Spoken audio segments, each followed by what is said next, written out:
सभी को नमस्ते। बीएससी पार्ट 3 में क्वांटम यांत्रिकी अपनी पुस्तक चल रही है। इसमें अपना चैप्टर है श्रोडिंगर समीकरण के अनुप्रयोग। 2 अनुप्रयोग हमने पिछली कक्षाओं में पढ़ लिए थे। आज हम तीसरे अनुप्रयोग के बारे में चर्चा करेंगे। तीसरा जो अनुप्रयोग है वो विभव श्रेणी से संबंधित है। अनंत चौड़ाई एवं परिमित ऊंचाई के विभव प्राचीर को विभव श्रेणी कहते हैं और इस विभव श्रेणी से किसी कण के पारगमन का अध्ययन करेंगे। इसके लिए आपको चित्र में एक विभव श्रेणी दिखाई दे रही है जिसके लिए स्थिति x बराबर 0 है। यहाँ पे इसकी जो ऊंचाई है इसके इधर x बराबर 0 के बाईं ओर vx का मान जो है वो 0 है, जबकि x बराबर 0 के दाईं ओर vx का जो मान है वो v0 है। इस प्रकार यहाँ 2 भाग बन जाते हैं। पहला भाग जो है उसके लिए vx का मान 0 होगा, इसे हम फर्स्ट भाग कह रहे हैं। दूसरा भाग जो है उसके लिए vx का मान v0 होगा, इसे हम सेकेंड पार्ट कह रहे हैं। एक कण जो है वो इस प्रकार गति करता हुआ आता है और यहाँ पे टकराता है। इसके पश्चात कण की गति के बारे में हम अध्ययन करेंगे। तो चित्रानुसार एक आयताकार विभव श्रेणी है। ये आपकी आयताकार विभव श्रेणी है। इसमें विभव फलन का आकस्मिक परिवर्तन होता है जिसे हम असतत परिवर्तन भी कहते हैं, तथा विभव फलन को गणितीय रूप से निम्न प्रकार व्यक्त करते हैं कि जब x का मान 0 से कम है उस टाइम vx का मान 0 है, इधर वाली कंडीशन ये, और जब x का मान 0 या 0 से अधिक है उस टाइम vx का मान v0 है, ये स्थिति, ये और ये। इसको हमने समीकरण 1 दे दिया। अब चलते हैं आगे। माना एक m द्रव्यमान का कण जैसे इलेक्ट्रॉन जिसकी ऊर्जा E है, धनात्मक x अक्ष की ओर बाईं ओर से दाईं ओर गतिमान है। ये कण मान लिया इलेक्ट्रॉन है, x अक्ष की ओर बाईं ओर से दाईं ओर जा रहा है, बाईं ओर से दाईं ओर गतिमान है। क्वांटम यांत्रिकी के अनुसार कण इलेक्ट्रॉन का जो व्यवहार है वो बाईं ओर से दाईं ओर जाती हुई तरंग के समान है, जो x बराबर 0 पर विभव में आकस्मिक परिवर्तन का विरोध करती है। अतः x बराबर 0 पर कणपुंज, कण के रूप में इलेक्ट्रॉन ले रखा है, इसलिए इलेक्ट्रॉन पुंज आंशिक परावर्तित एवं आंशिक पारगमित होगा। यानी ये इलेक्ट्रॉन जब यहाँ टकराएगा तो इसका आंशिक रूप से परावर्तन होगा और आंशिक रूप से ही पारगमन होगा। धातु में मुक्त इलेक्ट्रॉन जो है वो धातु की सतह के निकट लगभग इसी प्रकार के विभव को अनुभव करते हैं।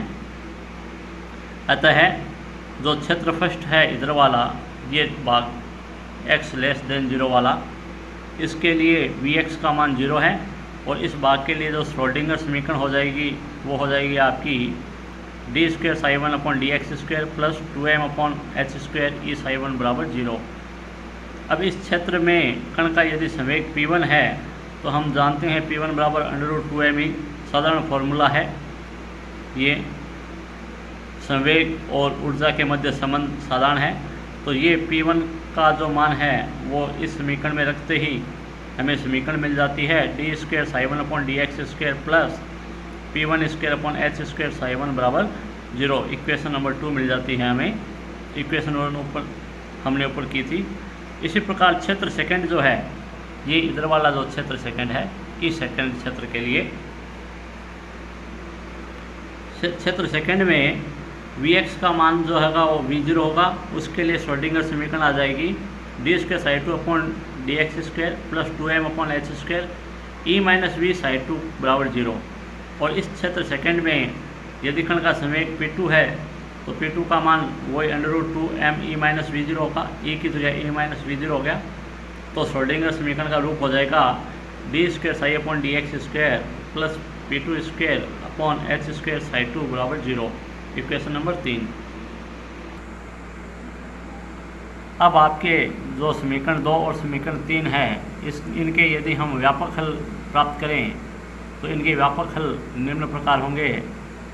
ψ1 बराबर ए ई to the power iota P1 x upon H plus B E to the power minus iota P1 x upon H, और साइड 2 बराबर C e to the power iota P2 x upon H, side 2 बराबर C e to the power iota P2 x upon H plus D E to the power minus iota P2 x upon H. Equation 5, 4 और 5 है। यहाँ ABCD जो है वो नियतांक है।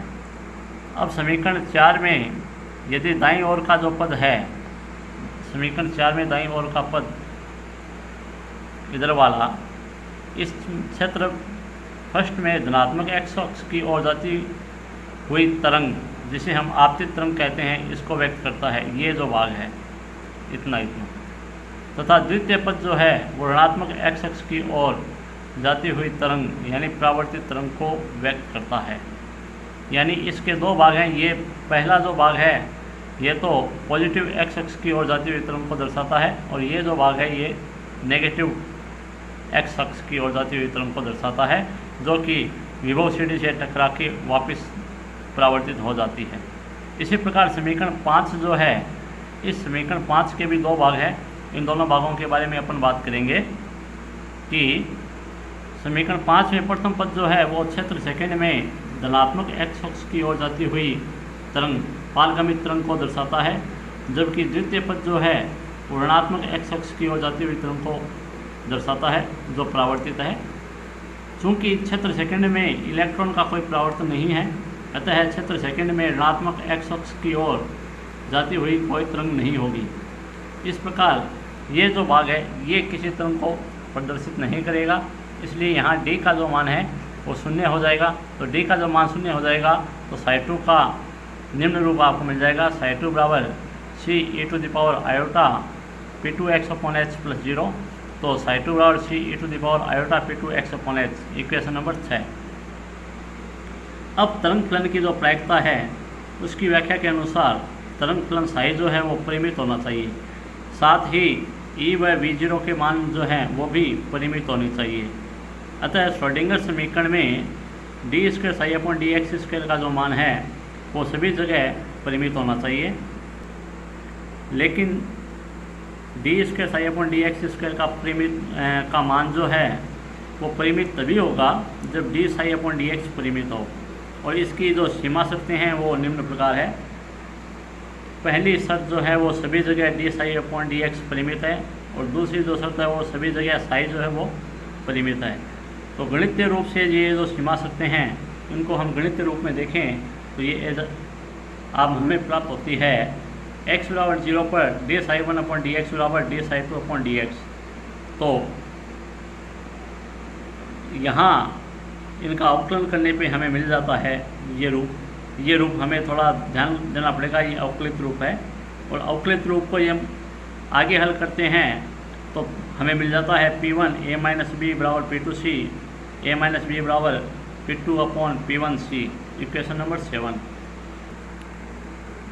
समीकरण 7 से आगे चलते हैं तो x बराबर 0 पर साई 1 बराबर साई 2 होगा। इसका मतलब हो गया आपके a e to the power iota P1 x upon H plus b e to the power iota P1 x upon H बराबर c e to the power iota P2 x upon H. और इसको हम हल कर लेते हैं तो a plus B का मान हमें c मिल जाता है, जो कि समीकरण 8 है। समीकरण 7 हमने पीछे की है अभी। 7 और 8 को हल करते हैं तो हमें c और b दोनों के मान मिल जाते हैं। c का जो मान मिलेगा वो आ जाएगा c बराबर 2p1a upon p1 plus p2, जबकि b का मान मिल जाएगा p1 minus p2 upon p1 plus p2a। ये समीकरण 9 है। समीकरण 9 b और c के मान को दर्शाती है। समीकरण 9 से यदि हम b और c के मान समीकरण 4 और 5 में रखते हैं तो क्षेत्र फर्स्ट और क्षेत्र सेकंड के लिए जो आइगन फलन प्राप्त होते हैं वो निम्न प्रकार आ जाएंगे। साई 1 बराबर A to the power iota P1 x upon H plus P1 minus P2 upon P1 plus P2 A to the power iota P1 x upon H, equation 10। और साई 2 का जो मान आ जाएगा वो आ जाएगा साई 2 बराबर 2p1 upon P1 plus P2 A to the power iota P2 x upon H, equation number 11। समीकरण 10 और 11 जो है वो विभव CD में कण के पारगमन के व्यापक हल को दर्शाती है। तो ये हमें व्यापक हल का मान ज्ञात करना था। अब इसके अंदर अपने पास दो चीज़ें और हैं, परावर्तकता एवं पारगम्यता।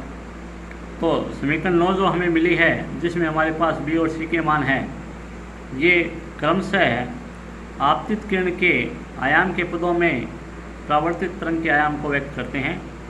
इस आधार पर विभव CD के लिए परावर्तकता एवं पारगम्यता निम्न प्रकार परिभाषित की जाती है।